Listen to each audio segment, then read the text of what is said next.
on which subject you would more prefer to go, whether the first one or the second one. This is showing the preference. Expression is called as preference. Barabar? Next one is about hypothetical situation. Now listen carefully. What is hypothetical situation? There are certain situations which are called as simulated situation. अगर ऐसा होता तो वैसा होता, जो अब उठाए तो ते उठाए, जो तो situation.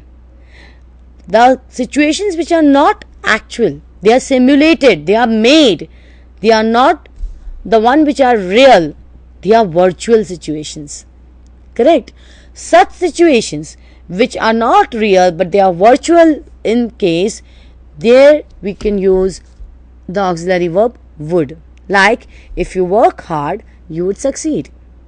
Or, if you would come early, then we would have finished the work. So here, everywhere, you should always use a would. And most cases, it is a clue, it is a hint for you all that whenever there is a hypothetical situation, there will be a hint that the sentence will either start with if or it will be without the subject. Right. So whenever a sentence starts with if and you have an expression showing a hypothetical situation, the only answer is would. There is no more answer in this particularly bank. Are you getting it? So would shows hypothetical situation.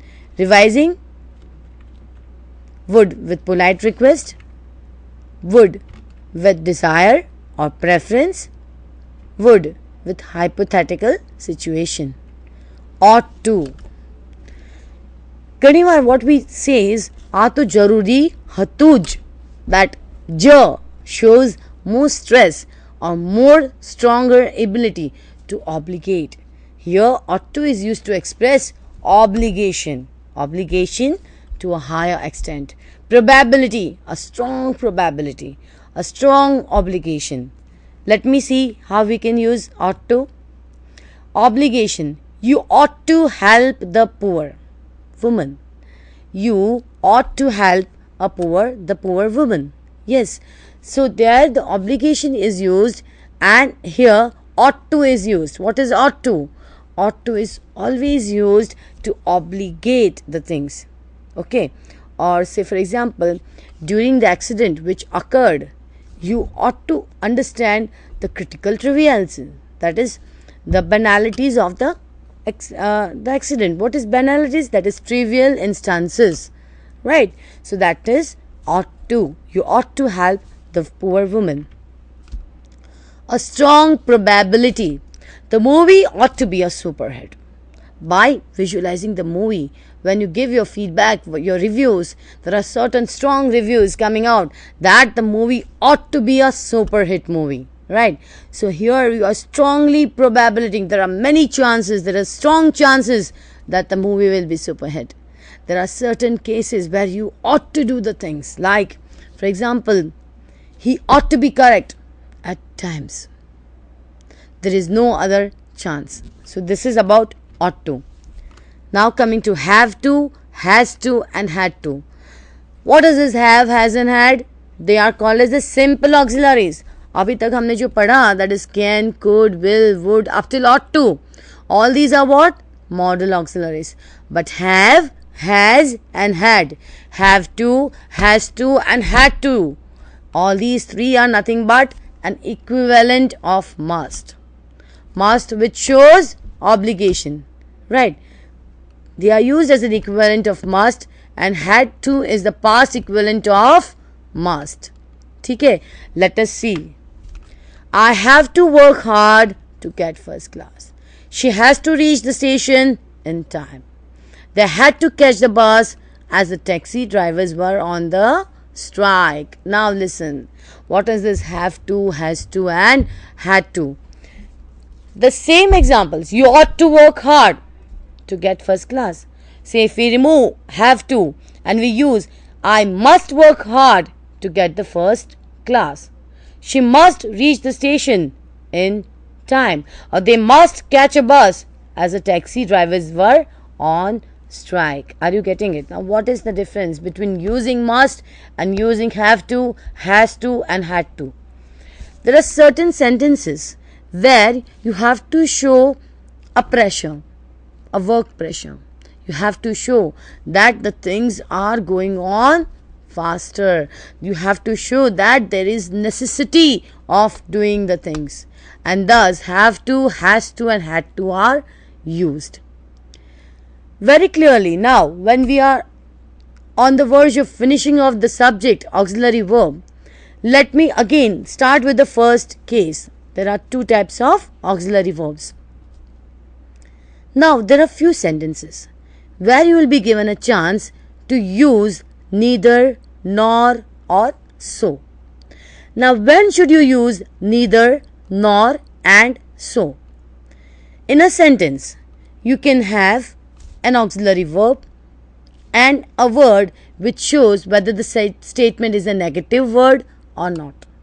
When there is a sentence where you have a negative word inside the sentence, you should either use neither or you should use nor. It is called as neither or nor. It is not called as neither. It is called as neither or nor.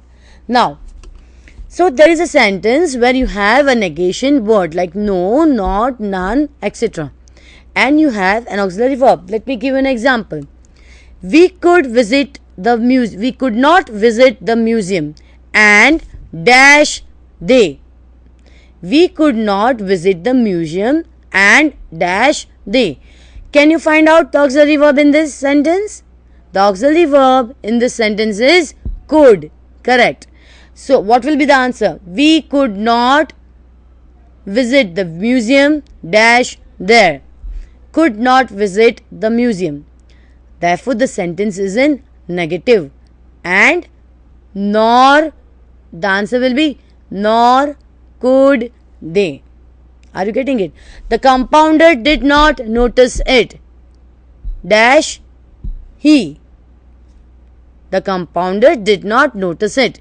Dash he. That means the compounder did not notice it, nor or neither did he. The compounder did not notice it and neither did the doctor. So here there are many chances where you have to use neither nor, along with neither nor, and so you should use the auxiliary verb written in the sentence.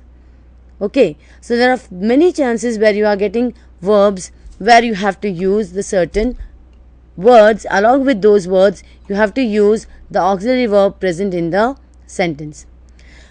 At first, we should now revise the whole auxiliary verb at a stretch. Let us start with the first one. What is auxiliary verb? Nothing but a supporting verb or the helping verb. There are how many types of auxiliary verb? There are two types of auxiliary verb, simple and modal auxiliary verb. Which are the simple auxiliary verbs? Am, is, are, was, were, have, has, had, do, does, and did. Modals are those words which express many concepts like ability, possibility, permission, hypothetical situation, obligation, negative of obligation, absence of obligation, etc. These are the list of modals like can, will, shall, may, must, need, dare, ought to, and have to, had to, and am to. Next is about moods. Let us start with the can. Can has got three expressions: ability, possibility, and permission. Ability, possibility, and permission. Could, the past tense of can, again has three expressions: ability, possibility, and greater politeness. Ability, possibility, and greater politeness, right? Talking about may has got probability, possibility, polite request in a question, wish, or a blessing. This is probability, possibility, polite request, wish, etc. Might. Might has got the past tense of may, and the example is possibility. Must has got necessity, obligation, inference, and probability. This is about necessity. My pet cat is ill. It must be taken to a veterinarian doctor. Obligation and preference, probability and inference. Mustn't, it is the negative form of must. Negative of obligation. Necessity or need. One needs to be careful. Need not or needn't. Absence of obligation. Needn't wake up early as it is a holiday. Shall shows promise, prohibition in negative, idea of obligation or offer or service. Promise, prohibition in negative, idea of obligation, offer or service. Will, showing intention, willingness, polite request and assumption. Intention, willingness, polite request and assumption. Should, showing obligation, duty or desirability, advice or an assumption. Obligation, duty or desirability, advice, assumption. Now coming to would, past tense of will, showing polite request, preference, hypothetical situation and ought to, showing expressing obligation and a strong probability. Here is obligation and a strong probability. Have to, has to, had to. I have to work hard, she has to reach, and they had to catch a bus as the taxi drivers were on strike. Thus, we finish off the topic with the total exercises of auxiliary verb. We'll see in the next time how we can use this auxiliary verb. Thank you.